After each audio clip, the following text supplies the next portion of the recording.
Welcome to Fuzzybutts and Friends. Even though it drives Fuzzybutts all over this place, absolutely crazy, I'm your host of Fuzzybutts and Friends, Yer Big Dog, Luke Robinson, and we're glad to have back with us this week, as always, our co-host and co-pilot. She's the executive director of the Puppy Up Foundation, Ginger Morgan. Ginger, how are you? Well, I'm trying to stay cool right now in Memphis. It's like 100 degrees outside, and I'm really excited to talk about our guest today. Yes. This is a very, very exciting episode because you know this guest much better than I do. Actually, in fact, this should be your show. You should be the host of this show. I'll probably take over, I'm sure. Go right ahead. I'll give you the reins right now. Oh, I'm just kidding. Well, you know, I always try to think, Ginger, of a thoughtful way to start out our show. And I couldn't think of a better way or discover a better way than at the gas station this morning. I was fueling up the Hudson Mobile, and it was just right at about $100 at 20 gallons. And that's shocking. And the first thought I have that immediately comes to my mind is how that impacts pet parents all across this country.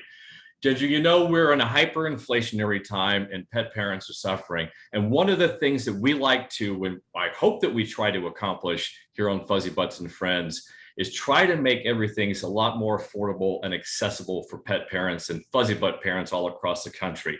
So here to talk and to help us basically understand an aspect of the industry that I don't know so well, pet retail, is how is the hyperinflationary times affecting pet retail and the bottom lines of pet parents' pockets. So I'm very happy this episode to introduce the CEO of Hollywood Feed, Shawn McGhee. Shawn, how are you? I'm very well. Good. Glad to have you here. Now let's start off with a little bit of fun. This is Fuzzybutts and Friends. We like to have some fun. So how long have you and Ginger known each other? As long as I can remember. Ginger, how long? A while. It's been at least 2004 or 5. Somewhere around there. So whenever I remember, right when you took over Hollywood Feed, I think I met you like the day or two right after that. So it's been a while. So I met her in 2008 on my first walk from Austin to Boston. We literally walked right through Memphis, and that was 2008. So she met you a few years prior to that. So let's just say she's been making your life eventful for several years more than mine. So I'm glad that I finally have the chance to talk with you. I've been wanting to meet you for years because Hollywood Feed it fascinates me. I love it. It's just, I think it's the go-to place here in Memphis. And to start off, sort of the way I was introduced to Hollywood Feed is when I walked through Memphis and met Ginger for the first time. I had to supply up for Hudson and Murphy, and she recommended that I go to Hollywood Feed. And I'm like, okay, what's the website? And she told me Hollywood Feed. I can't remember. I think it was .net or .com. And I went on there to order, and you guys did not have a catalog. And I was shocked that even back then in 2008, that you were really a phenomenal pet retailer, and you didn't have a website. And Ginger said one thing: is like, you don't understand the magic of Hollywood Feed, and that is service. And so she was absolutely right, Shawn. It wasn't until the first time that I went into the first store there on Union Avenue that I was introduced to the magic of Hollywood Feed. So tell us a little bit about the history and your mission, and how did you guys become such a wonderful, wonderful resource for pet parents? Well, we in 2004, 2005, I wrote a business plan. And I had been working in the family office world of private equity, and pet was one of the categories that we were very interested in. So somewhere in late 2005, I took that business plan and took it to the family to get funded. The family I was working for didn't want to fund it for various reasons, so they allowed me to take it out to other investors. And I walked into a family office here in town, and that was on a Monday, and I think Wednesday or Thursday I walked out with a check. And we were either going to do a scratch start and build a prototype store from the ground up, or we were going to buy a platform. And I happened to know that Hollywood Pet Star in those days was in trouble financially and wasn't doing very well. And had some discussions with the owner in the past, and ended up talking to the owner to see if he had any interest in selling at that point. He did. And in August 2006, we acquired 3 stores in the warehouse. And that was our original genesis. And we spent most of that year putting in new systems, fixing a lot of the challenging issues that the brand had been having. One of those challenging issues was we discovered that the PetStar name was actually trademarked by Animal Planet, so we weren't able to use it. So we had to change the name. Fortunately, the Hollywood Feed name had been copyrighted and trademarked, and the URLs were available. So I liked the legacy that came with the Hollywood Feed name. The Hollywood Feed name and brand actually started in the 50s on the corner of Chelsea and Hollywood Street, and that's here in Memphis, and that's where the Hollywood comes from. And so it had a nice legacy attached to it. It was one of the original feed stores in town. We counted the zoo and Elvis and the dog pound, and they were all in the original ledgers, and we still have those original ledgers of customers. And we reinvented the business. Like I say, we were going to build a prototype. So in December of 2007, we opened the first prototype in Collierville, Tennessee here. It was successful, fortunately. And today we're sitting at roughly 180 stores in 19 states. Wow. Yeah, you need to update your website. Your website says 105. Ginger and I were debating that. And how many states again was that? Because your website I think says 12 or 13. How many states are you in? Currently, we're in 180 stores in 19 states.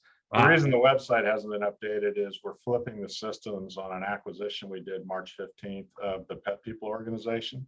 Okay. And we now have 46 of those stores up and running, and week after next we'll have all of them up, at which time the website will all be updated and everything will be flowing through the Hollywood Feed side of the world. Currently, first of all, congratulations. I don't know if you know my background. I have a BBA in finance and accounting, so I used to be involved more intimately in the business world, and so I know just what a challenge that growth rate is to manage that growth rate year over year. So that's a Herculean task, and that you've done it and maintained what I've been able to see, Shawn, at the Hollywood Feeds that I visited across the country, because I travel quite a bit for the foundation, is you've maintained that brand, that quality of brand for Hollywood Feed at all the locations I've been. So that's quite a feat. Congratulations on that. Yeah, thank you. So 16 years and gone from 3-ish to 180. That's wonderful. And it all comes down. Well, before we move on, I want to revisit the name, because I love Hollywood Feed. I'm so glad that you didn't stick with the other name, because to me that does speak back to an era where there was that one-on-one customer service. They knew your kids, which in this case are Fuzzybutts, your pets. They knew the pet parents by name. They knew your brand. And Ginger, the store that she visits the most, and by extension I do, is the one here in Union. And every time I go in there, they just know immediately what you want, what you're looking for. They know you by name, and they know your Fuzzybutts. So that it's just amazing that you're able to maintain that level of customer service. And I kind of want to break that out. Hey, Luke, let me interrupt for just a second. I told you I was going to take over. So, Shawn, what you might not know is when, it was Hollywood Feed, then it was Hollywood Pet Star, and then it went back to Hollywood Feed. When they changed the name to Hollywood Pet Star, my dog Pete was in the commercial. Just have to put that in there. Just saying. You always have to give a shout out to Pete. Absolutely. I always have to give a shout out to Pete. Because Pete is, I don't know if Pete is how we actually met. We met by virtue, of course, of when you were the executive director of the Memphis and Shelby Humane Society. But there was a store. There actually was a Hollywood Feed in the Humane Society, right? there was a Hollywood feed in the Humane Society. Yeah.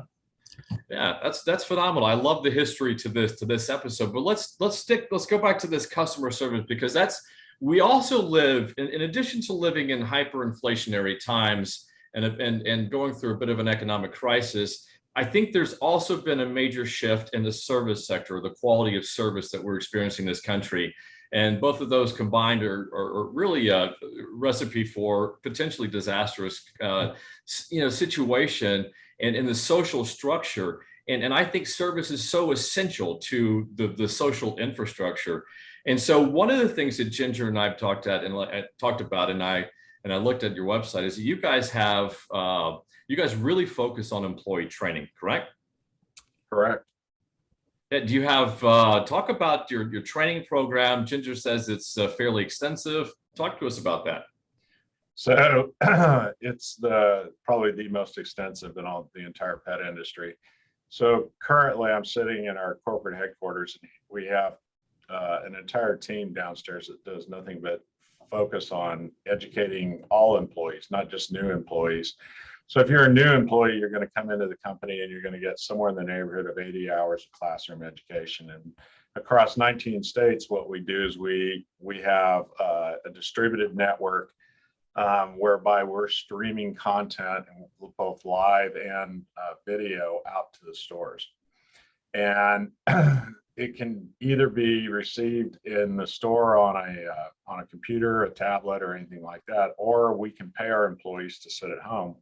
Because we're a digitally native brand, we know when our employees are logged in and when they're not.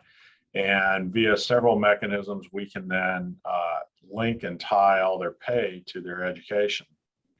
So there's a real incentive for them to become more and more astute. Now, what we did during the pandemic, we took this education that we've had internally and we flipped it externally. So now we do what are called master classes. In the Hollywood Feed University Master Class, we bring in world-class presenters from all over the country. These are people that, as I say, they have the alphabet soup after their name. They can be DVMs, they can be nutritionists, they can be researchers, they can be highly accredited trainers on a number of fronts, everything from oncology to allergy to the most recent one we did on is puppies, socialization, things of that nature. And so we teach customers at the same time we're teaching our own employees. And those have been really well received. Obviously, during the pandemic, a lot of us found ourselves sitting at home, glued to a screen anyway. And it was a way for people to learn more about their pets that suddenly they were spending 12 to 18 hours a day with, where they maybe in the past have only spent 3 or 4 hours a day with them. Mm-hmm. And the team has done a fabulous job with it. Was a huge investment on our part, but it's one of the advantages of having this distributed streaming network that we have. Yeah, I attended a couple of those courses. Very good. Yeah, I was looking at the Hollywood Feed University. So training and education really is the secret sauce of Hollywood Feed, wouldn't you say? Well, I think it's one of them. Okay. What are some of the other ones? I think it's the one that, as a customer, it's the most experiential. Recently Newsweek went out and polled 10,000 of their customers to go out and rate and rank retailers across the entire spectrum of retailing. And we were fortunate enough to be nominated as #1 in all of pet across the entire nation. Congratulations. Thank you. And we were #2 in all of retail. Oh, wow. I didn't hear that. By about 20 basis points to Bergamo. And so, when you're competing against the top end of the luxury brands and you're able to do it in a environment that is, we'll just say doesn't have the margins that luxury has in it. We felt really, really good about that. And I can't be more proud of our team and what they've been able to do with that. But it goes back to having a process for everything we do. We're very data centric. We follow a process on education. We follow a process on how we expect customers to be treated. We have a process that we make investments in technology that accelerates the customer's ability to either learn about their pets or accelerates their ability to interact with our stores. So, during the early stages of the pandemic, it became very clear that delivery was going to be a big part of it. We were able to roll delivery out within about 90 days. We had it in every store up and running. Our cars, our people, all our people are trained. Those cars are all geolocated, so we know where they are all the time. We can tell the customer, how far away from their house it is, when it'll get there. We'll be rolling out an app in the very near future, and the customer will be able to self-serve themselves and understand where the cars are going to be in terms of making those deliveries. And currently we're making thousands of deliveries every day. We've got a fleet of about 100 vehicles right now that are running around the country making those deliveries. And we're in the process of adding all our new stores, and all our new states will have that same delivery mechanism that will happen on a same day basis. I love the delivery option, but that takes me out of the store, which I love to just go in the store and aggravate the employees. You know me, I love that. Well, we think it's one of those use cases that it's not an either or, it is an and. Well, it especially is at, pardon me, I didn't mean to interrupt you, but especially is at the Union store, because you have the bakery there, and I absolutely love the bakery there. The wonderful recipes. I believe her name is Jennifer, I think, is the head chef there. Chef bakery chef. I may have got her name wrong, but they're all your entire team at the bakery there is wonderful. Is that the only store that you have a bakery? Currently, that's the only store we have a bakery, and that bakery actually supplies all the stores currently with all their cookies. So we're constantly trying to expand it. We're constantly trying to figure out how we make better, nicer product. Most people don't realize is those products are all gluten-free. They have no white flour. They have no white sugar in them. So, when you take them to market, those products are some of the most natural and holistic. It also makes them a bit more difficult because you don't have the preservatives for the shelf life. So when we're shipping all the way over to Texas or Ohio or someplace like that, we've really got to have a hyper supply chain that's able to get those there. And that's the other kind of secret sauce point is we own our own fleet. So we've got 21 of our own tractor trailers with our own drivers in those trucks running deliveries to all the stores. We own our own warehouse. We're very vertically integrated, and we're very much of the belief that we can generally do it better at any point that touches the customer directly. So, Shawn, one of the things that if I could frame out sort of the secret sauce or secret sauces is that you really, Hollywood Feed really is solving problems for pet parents, not only in terms of the level of education and training that you require of your employees, but also that you're providing for pet parents if they want to learn about all sorts of things, but also getting products consistently and on time to pet parents. So it seems like that you're the problem solvers for pet parents on the retail level, right? I think that's correct. What we're constantly trying to do is enhance the lives of the pet themselves. And by making it easier on the pet parent, we think that, it really facilitates pet care, and it facilitates a happier, longer life on both sides, both for the human and for the pet. I was talking a little bit about delivery, and one of the advantages of delivery obviously is the time savings, but what you don't realize and you don't think about all the time when you think through the use cases are that there are a lot of people who for various reasons aren't able to get out of their homes consistently, or aren't able to get out of their homes at all. And the pandemic really heightened that, where you had people that are immune compromised or physically compromised in some way. And we can make that delivery to their door. And because that is one of our Hollywood Feed employees, this isn't some person we don't know at all. They've all been through background checks. They've all been through drug testing. They've all been through everything. We can, with high confidence, if they show up at Ginger's house and Ginger says, hey, I just had shoulder surgery, back surgery, whatever, would you mind putting this in a bin for me? Our people can go do all of those kinds of things for you while they're standing there. Or if Ginger were to stand at the door and say, hey, my dog has this problem, what do you think it is? That driver of that car has been through the exact same training that all our stores go through. So what we really are trying to do is it's just another touch point. And what we see with our customers are that the majority of them shop in both channels at the same time. So they'll walk into the store and they'll make purchases. They'll have deliveries being made. But what you see with a limited number of individuals who in some way are compromised, those individuals find it even a more helpful service because we're able to come to their door with a product that they would likely be at the challenge of a FedEx or an Amazon or someone like that. And we're able to do it with a certain amount of immediacy. The stores will have that product there in around an hour. And, so when you go to the bin and the food bin's empty, or when you decide, hey, this dog has fleas or something like that, we can have that product to you almost instantaneously. In fact, some of the more fun comments we see from customers are, I'm not getting my dog food faster than I'm getting pizzas. 30 minutes or less. Yeah, but for me, the efficiency, that you solved my problems and streamlined my life.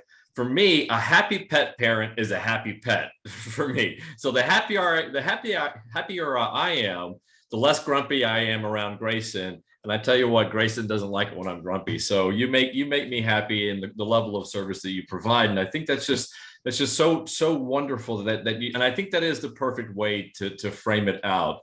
What challenges have you seen, Shawn, in the post-pandemic times? How has that affected the retail business? What challenges are you seeing out there right now? Well, I think inflation is a current challenge everyone's talking to. You started off the podcast talking about, buying gasoline and the expense there. So we've got a fleet of 100 cars, so we're buying quite a bit of gasoline every single day. And, if you look at the price right now, it's up about 70 to 80%, depending on your market and where you are. So obviously that's a direct cost, and that's a good direct input that we take on. On top of that, customers are continuing to want more of it. So you have a higher growth rate on the delivery side of the business, which requires even more fuel. And we're seeing that cost on the big tractor trailers. If you look at diesel right now, I think it's up close to 80, 85, 86%. Wow. That's a direct cost. I've got trucks that are running somewhere between 25 and 30,000 miles every single day out there in the marketplace. So we're consuming a tremendous amount of diesel in the marketplace. And, that's a direct cost that's raising, the cost of your collar, leash, food, whatever it happens to be. And then obviously labor's been the secondary thing that we've seen a huge inflation in. During the pandemic, there were a lot of people that either retired or were ready to retire or could retire. People took early buyouts. People did extremely well in the stock market, and their 401ks woke up one day and said, hey, I don't have to work anymore. And so we're seeing a shortfall in the labor market right now, which is causing an inflation in the labor market. It's on top of being able to be short. Well, we're so customer attuned that I have to staff the stores. So we actually pay the highest wages in the entire pet industry and some of the highest wages in all of retail. Wow. On top of that, we have 401k with a very aggressive matching plan that comes with it. If you work for us on top of that, we also give you free food. So we'll feed all your dogs and all your cats. All my dogs and cats? Yeah, I think you found a new employee. And you might be the one challenge. Where do I find that application? Yep. So, and then on top of that, you get to buy all the other products in the store at our cost. We don't put any markup on it.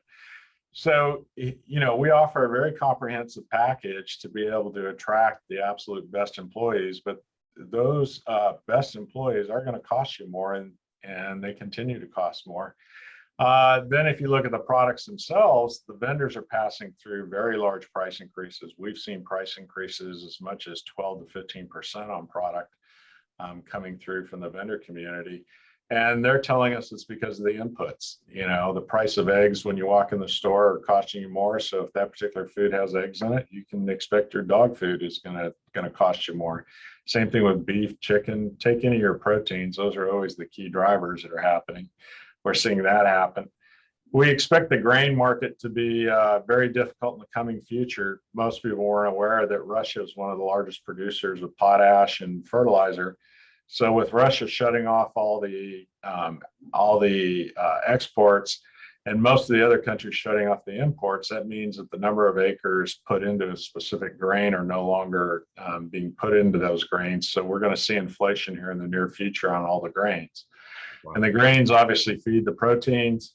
And so I think we're in for a difficult ride here for the next probably 2 years on inflation. And then you get into imports from Asia or imports from South America, Latin America, other countries. And the cost of a container, just the container itself on a ship, has gone up as much as 4x. So in some cases, I can no longer source goods out of lower cost countries because the goods that are inside the container are worth less than the container cost of the freight itself. Wow. So we're having to pivot and move. So we're seeing that probably is our biggest challenge right now across the board. What about shortages, Shawn? Our pet parents, we're seeing that now affecting baby food and formula and stuff. And I know there are pet parents like me and Ginger out there that are wondering, oh my goodness, are we gonna start seeing a shortage in raw pet foods? Are there any concerns for shortages on the horizon?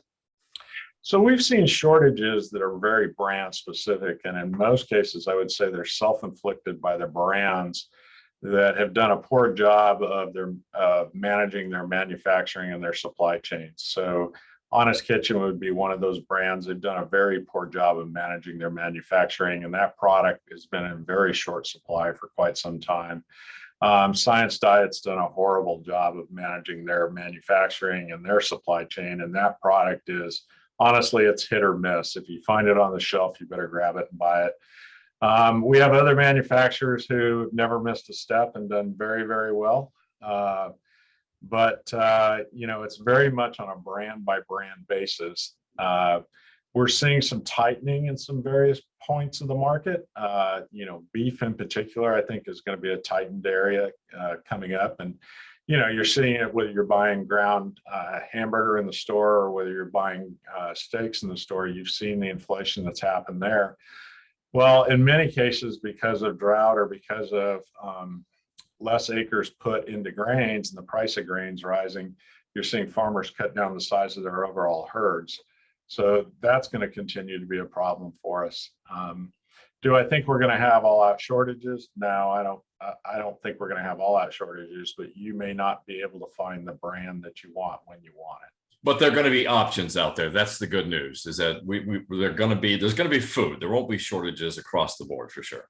Yeah, exactly. That's one of the reasons why we work with our employees all the time and talk about transition and how you transition your pet from brand A to brand B or from formula A to formula B.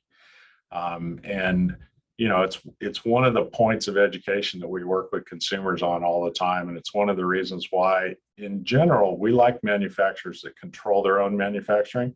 Generally, we don't go out and look for manufacturers that co-pack because they don't have the control of the plant itself. And, we just added the Victor brand of dog food because they've got a very nice plant in Texas. It's right on our route.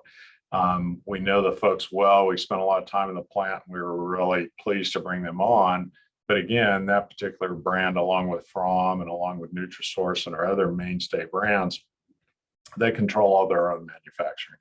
Yeah, that's surprising about Lucy. We know Lucy Postins with the Honest Kitchen, and that's surprising about her. We actually invited her to be on the show, so Ginger definitely reach out. We'd love to hear what's going on and see if we can help, because we've always been we always loved their products and loved their brand. And Lucy was a big supporter of my first walk from Austin to Boston. So that's surprising, but you're right.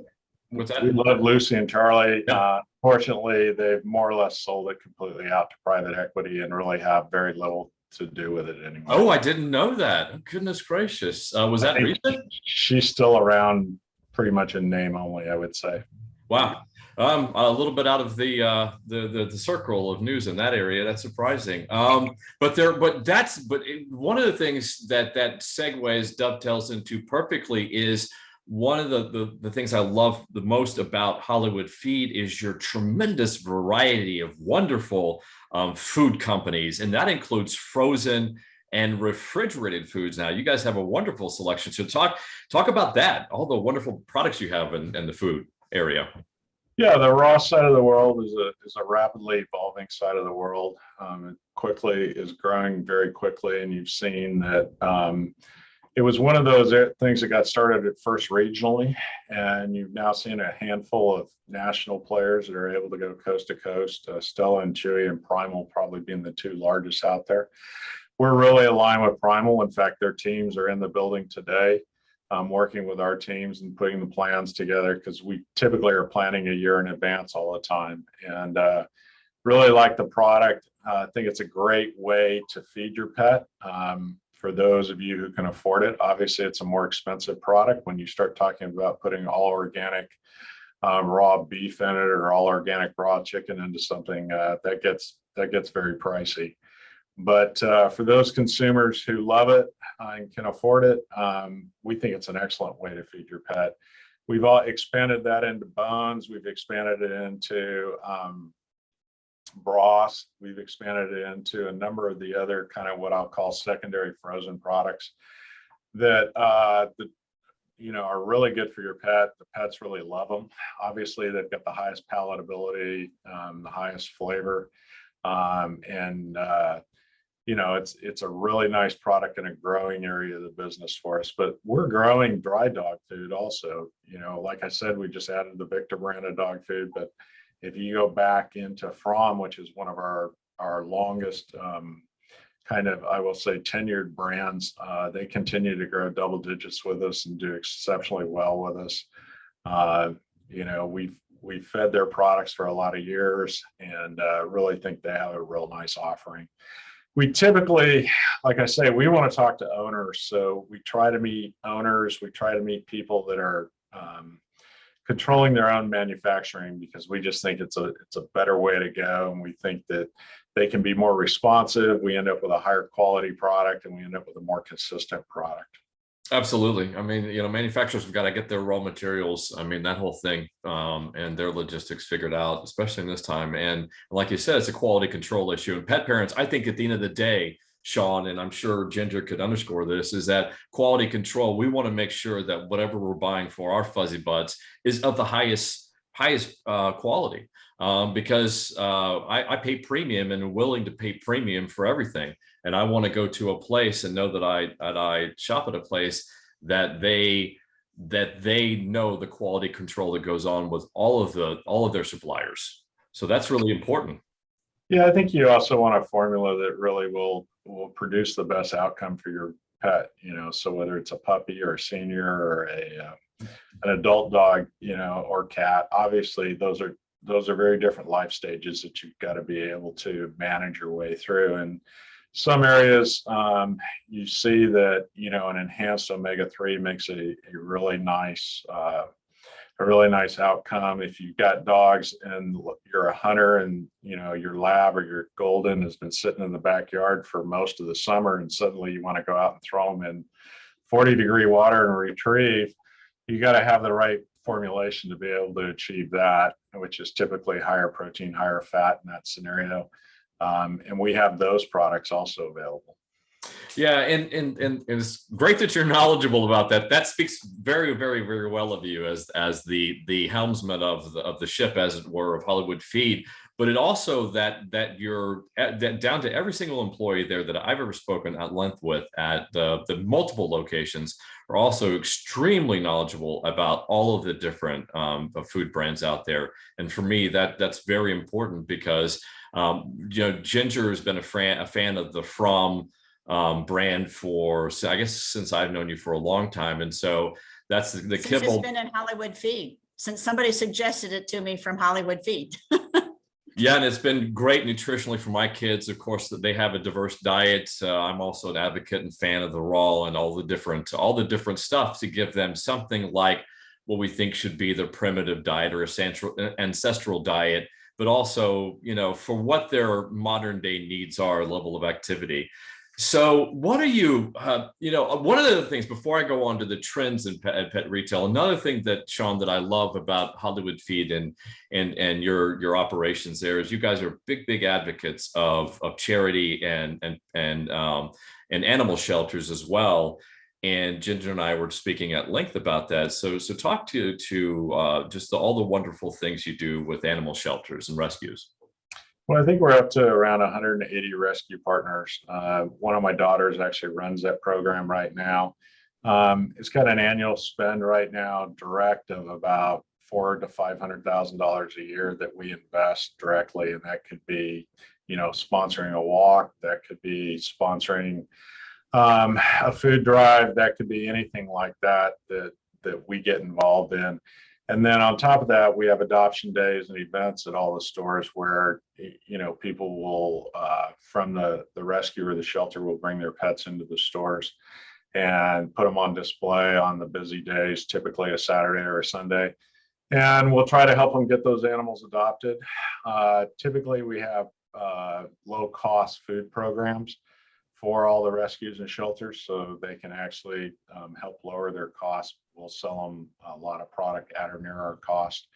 And then beyond that, what we do is we raise money through the customer side of the world. And the customer side of the world is a kind of a roundup program for the rescue or shelter. And in doing that, last year, I think we raised another $400,000. So combined, we got a check from you guys for that. Fabulous. Combined, we have around $1 million donation program, which is in direct donation. And then beyond that, what we do is if you come in and you buy a bag of dog food and you say, hey, my dog ate, this, but they didn't really like it, and you bring back that 3/4 of a bag or more of dog food, what we're going to do with that is we're going to donate it to a rescue or shelter. And, it's another way to lower their cost.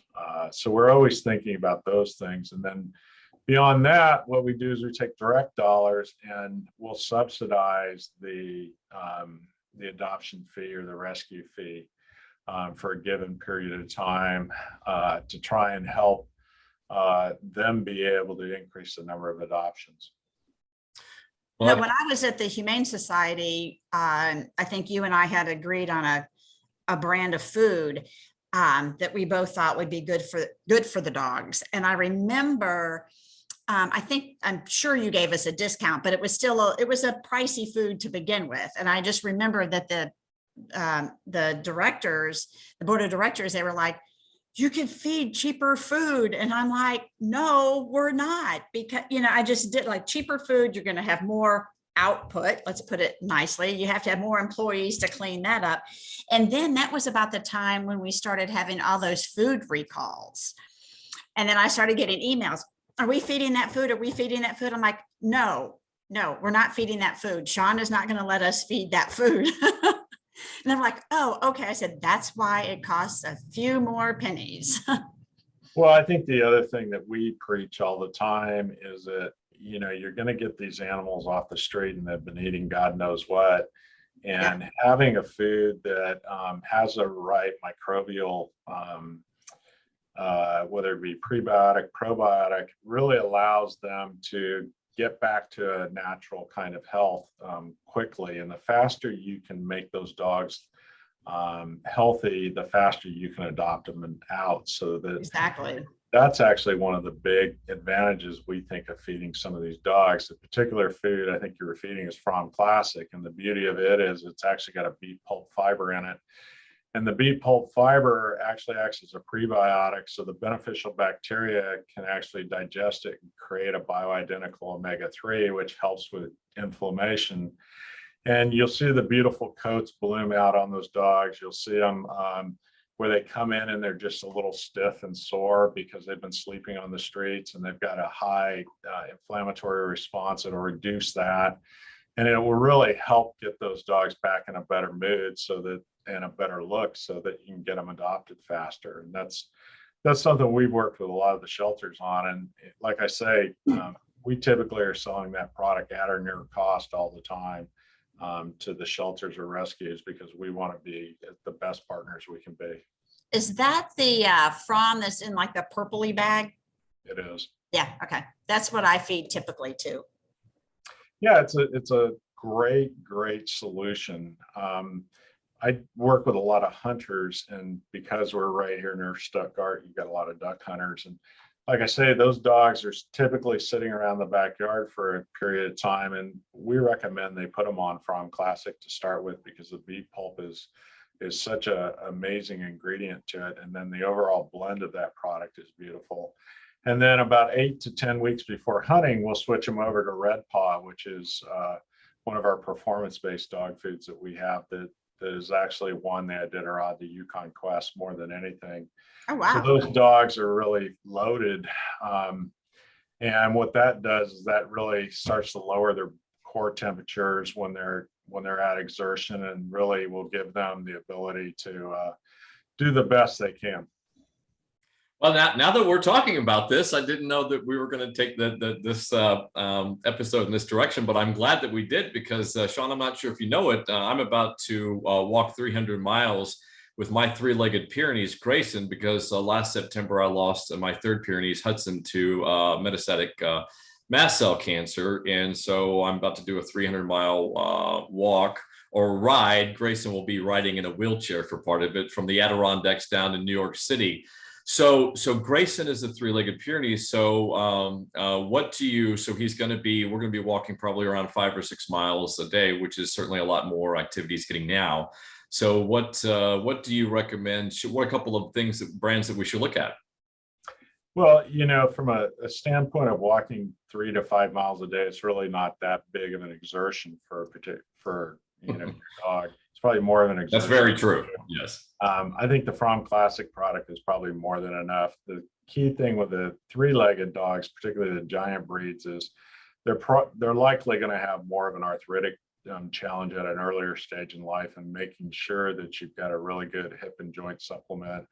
And again, the beef pulp, because the beef pulp produces this bioidentical omega-3, and the EPA is such a beautiful thing to be able to lubricate the joints and just retard a lot of the pain and inflammation. So the purple, sorry, go ahead. Yeah, the purple bag is great. Depending on their age, if they're older, you can go to the mature product. The mature product actually has higher protein and lower fat, which is, it's actually got a slightly lower caloric intake value on it. So you can, like all of us, as we've gotten older, we've gained a little weight. Your dog's no different. It's just happening at an accelerated rate. Yeah, you're right about the 3 to 5 miles. It's going to be actually more like 5, probably 6 miles a day, but that's not a lot, because of my first and second walk, we were doing something like 12 to 15 miles with my dogs. And that's probably what more I think that nature designed them to do easily on any given day. So we'll stick with the purple From. Thanks for the recommendation, and we'll definitely. So what would be your recommendation on the supplement for hip and joints? So I love our Prudence product. Prudence Hip and Joint has natural egg membrane in it, and natural egg membrane has a really unique characteristic for dogs that have arthritis. And arthritis is, if you looked at the joint under a microscope, you'd actually see it have like a roughness in it. It wouldn't be smooth like you think about bone. And the natural egg membrane has a product called strobium in it. That strobium actually will bond to the joint, similar to the way calcium does, and will actually rebuild the joint and will increase the movement and reduce the pain. And then it's got boswellia in it, which boswellia has a similar anti-inflammatory effect of, say, aspirin. And it works really, really well with these pets.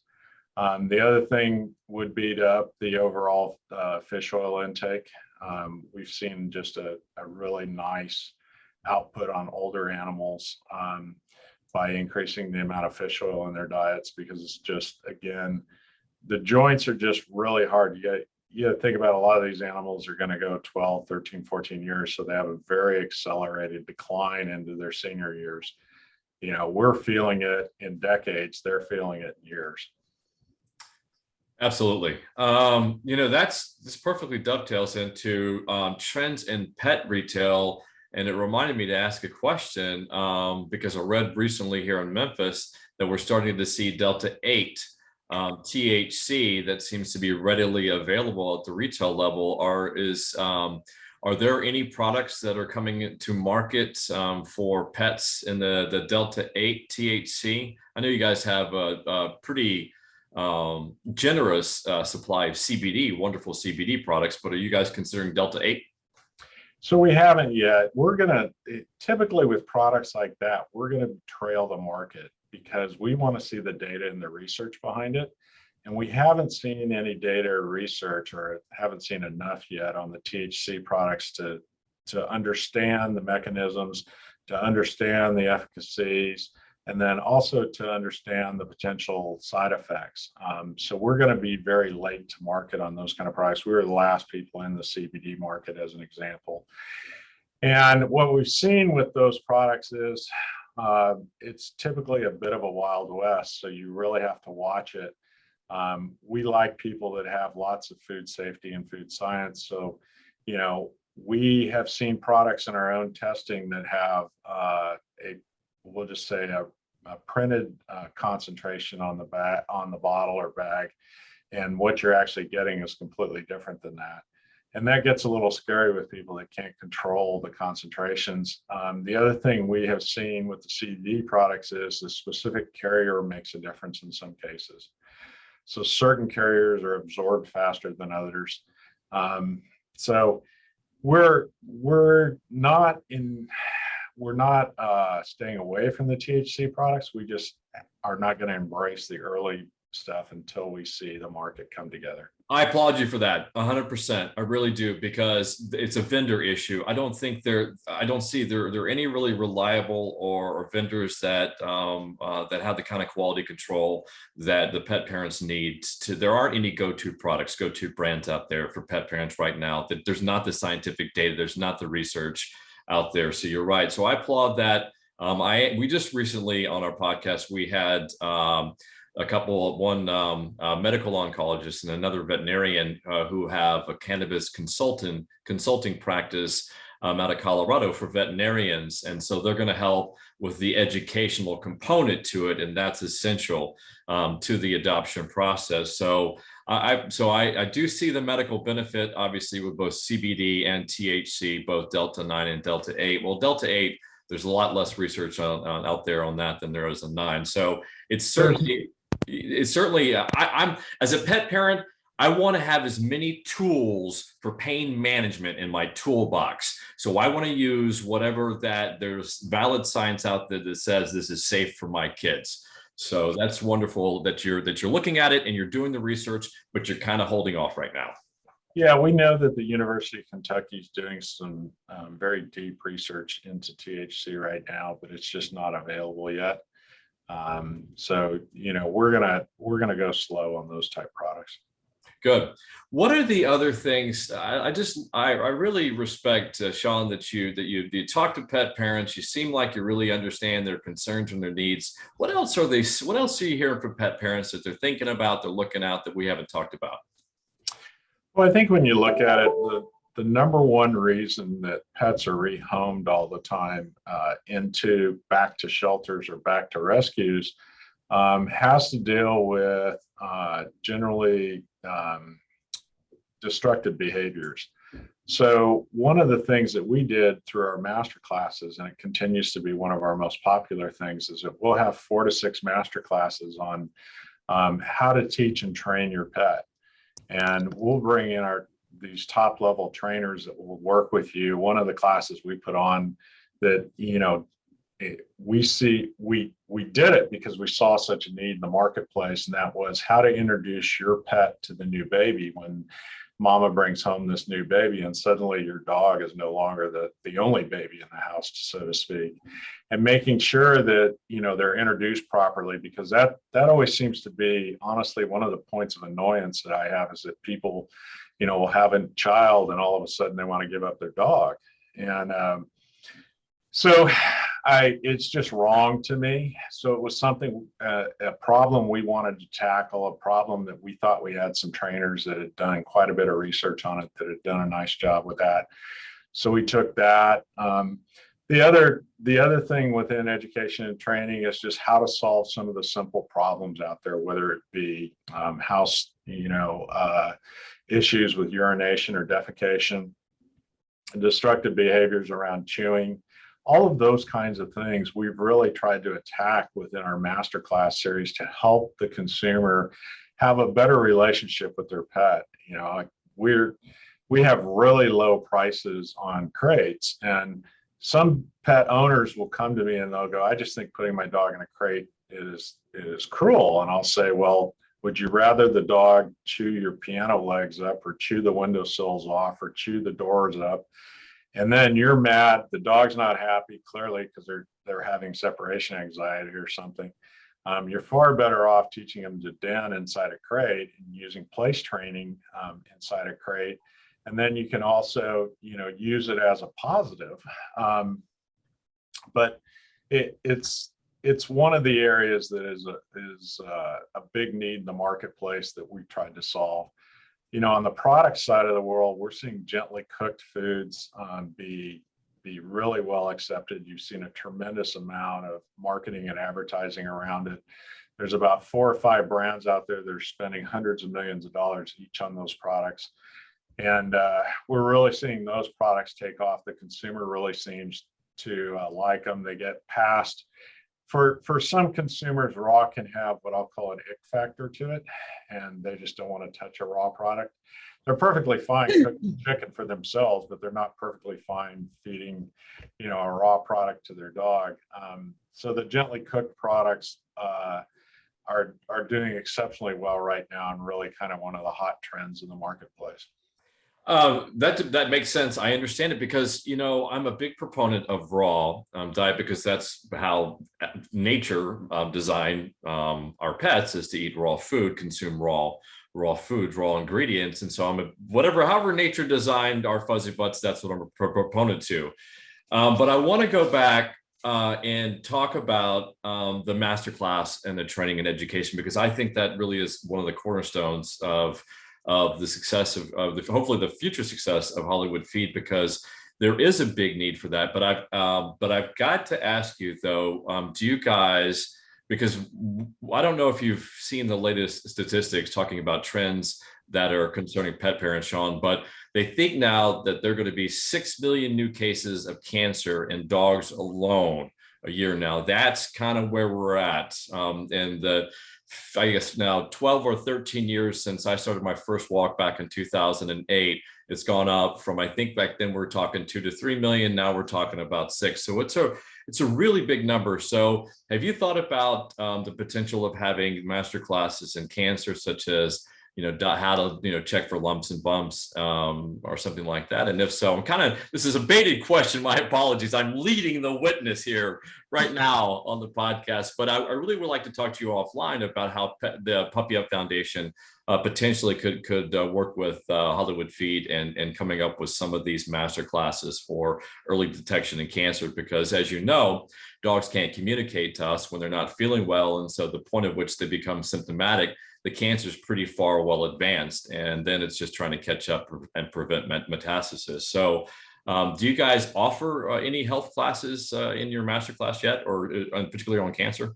So we do. We typically have 1 to 2 oncology classes a year, and they're very well attended. We're going to bring in oncologists from all over the country to talk on the subject matter, because as you know, it's a very broad subject, and how you deal with liquid tumors is not the same as how you deal with hard tumors and things of that nature. So I think it's one of those other points of needs that we hear from our customers that they want to know about. The other things we bring in are we bring in doctors to talk about obesity, because we think obesity in a lot of cases can hide or accelerate cancer. Sure So we brought in Dr. Barges out of the University of Georgia to speak specifically to obesity and how you manage and train obesity. And it's one of the things with our employees that we talk constantly about as to how to help consumers understand that maybe they're over loving their pet too much when they get on the chubby side of things. And then, that accelerates, that incremental weight accelerates the arthritic conditions. We've had Dr. Tina Brown come in and teach allergic response and allergy treatment and allergy symptoms, and being able to manage the whole dermatology side of your pet, because obviously that's one of the most visual things that you see all the time.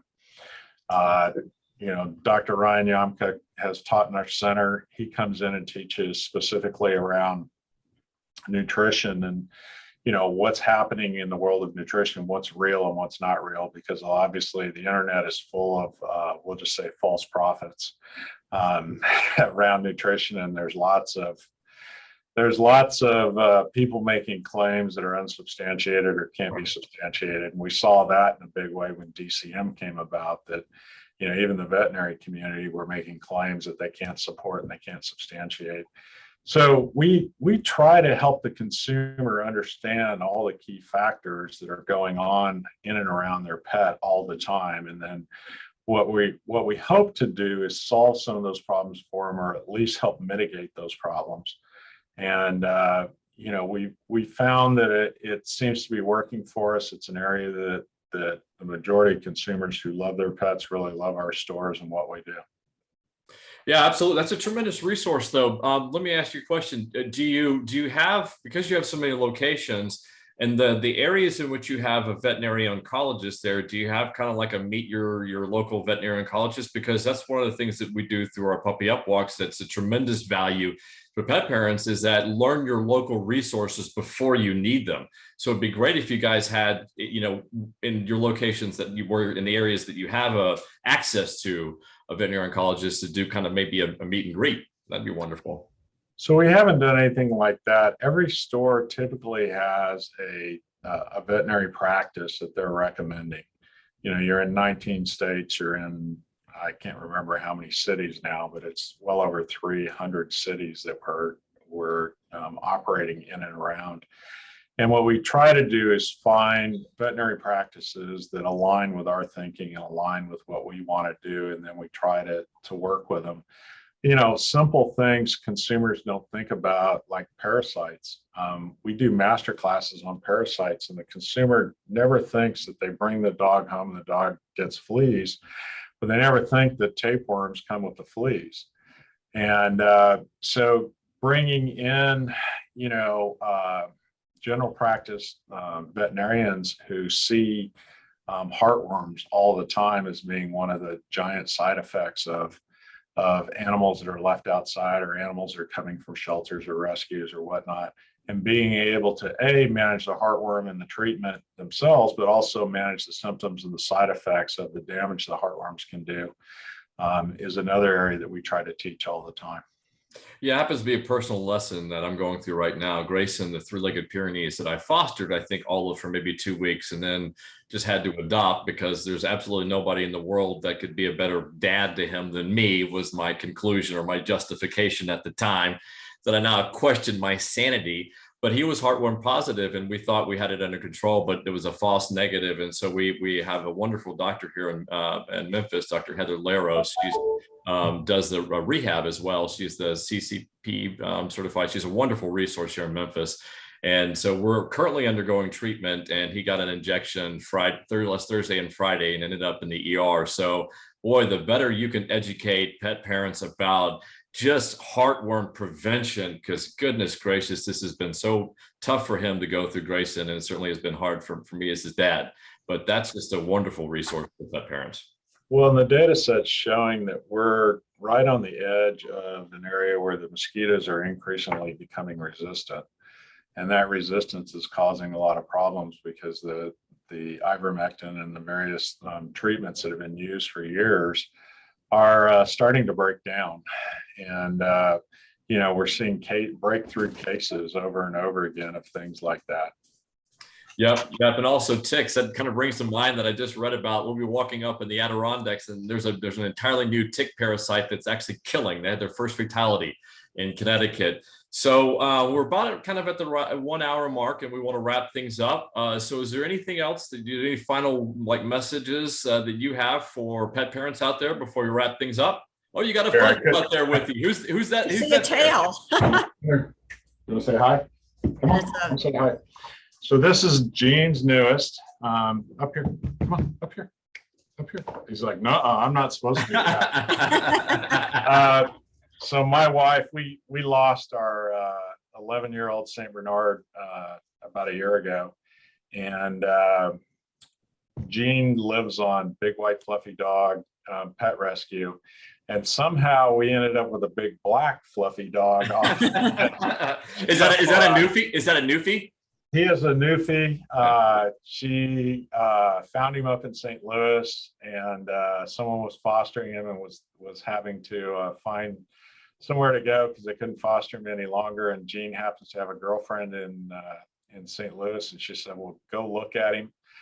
And the girlfriend said, "Either you take him or I'm taking him." And I know Gene was in a car going to St. Louis, and we now have Zebo. He's about a 18-month-old newfie, and he has come into the pack at the McGhee house. Well, congratulations. Zebo looks like a handsome lad, and you're right. If you can see the painting behind me, is I've been the dad to big white fluffy dogs. I think all 5 of mine have been white fluffy dogs. So it's a wonderful organization, and it's great that you did that. So is there any final and thank goodness we have a Fuzzybutt on Fuzzybutts and Friends. We got to have more of those. I did meet your wife. We did, I think, an NPR segment. She's wonderful, and she's also part of the business. Is that correct? Very much so. She's been, involved in the business since day one, and is my kinder, softer side of the business on the analytics. I don't know. I think you've been a nice, warm, and fuzzy the entire episode. That's how I see it anyway. Well, Shawn, you've been just you've really illuminated the pet retail industry for pet parents. You're going from really for the wonderful variety of wonderful products that you have available for parents of Fuzzybutts all over. Is there any final words or messages that you have out there for them? My words are, we believe very much in the assistance of homeless pets. I know you guys do. I know it's been something that's near and dear to Ginger's heart and near and dear to your heart for quite a while. And, we believe very much in the adoption of pets, and the McGhee family currently has 4 dogs and 3 cats that are all adopted out of some shelter someplace. Ginger and I used to joke that at some point I fostered some cats from her, and I think they finally passed at the ripe old age of 13 or 14, and they were still fosters. So. They were still fosters. I had some of those. I had some foster dogs that I had for 14 years. Yeah, Gene is the ultimate foster failure, but we're huge supporters of that, and I just want to say thank you to both of you, and thank you to all your listeners. Obviously, we don't get to where we get to without all our customers. So thank you. Yeah, absolutely. Well, you're a true believer, and that's what Ginger and I met Ginger here in Memphis, and that's, there are a lot of people that say they're pet lovers. They love their dogs, and there's a lot of people, especially some people in the rescue animal world, that say that, but then there are those, and then they don't walk the walk. And then there's Ginger, that truly is what I've always said about her, as a true believer. She's, the work that she did with the Humane Society here is phenomenal, and what she does for Puppy Up really has been wonderful. And you're the same way. What you've done with Hollywood Feed has been representative of the level of care and love that you have for pet parents all around the country. So you're welcome back here, Shawn, on Fuzzybutts and Friends anytime, because you truly are a friend of the Fuzzybutts. But before we go, we like to have a segment every episode sponsored by the Puppy Up Foundation, where Ginger provides us with a cancer tip. Ginger, go ahead. Well, I think Shawn provided us with many cancer tips, and one of mine was going to be food. And you said on your Hollywood feed, the university, so that you've got a thing on nutrition in there. So I would encourage people to go. Shawn, if you'll tell us what that website is so they can sign up for the university classes. You actually go to hollywoodfeed.com, and within hollywoodfeed.com, look for the HFU banner and just click on it, and you're in HFU, and it has all our recorded classes on there. It'll also have messaging as to the live classes that are about to come up.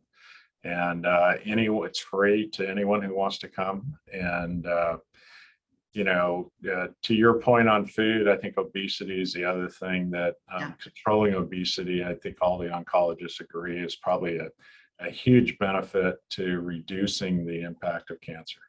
Yeah, obesity is a comorbidity for a whole host of diseases in humans and also our companions. Another, I want to point out that gives me an opportunity. One of the things I love about Hollywood Feeds is they have scales there. I think they have them on most all of the locations, so that you can go in there, and if you don't know if your fuzzy butt is overweight, or as my mom called them, big boned, you can certainly find that out at your local Hollywood Feed. So where are you guys on social media, Shawn? Are you on Twitter or Facebook? We are on Facebook. We're on Instagram. We're on TikTok now. Oh, wow. I'm going to have to find you on TikTok. Well, we're on most of them.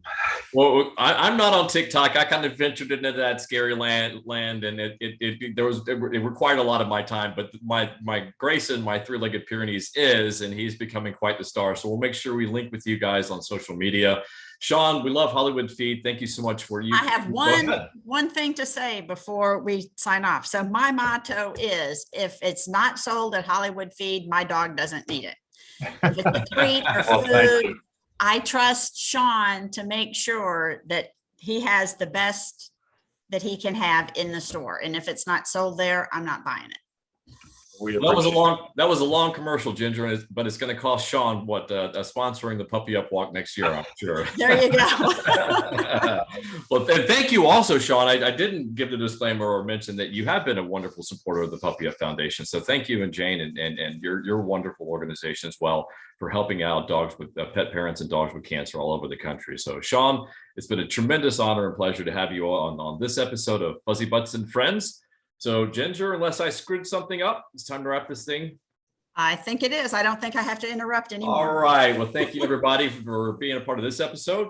Puppy up. Talk soon. Take care.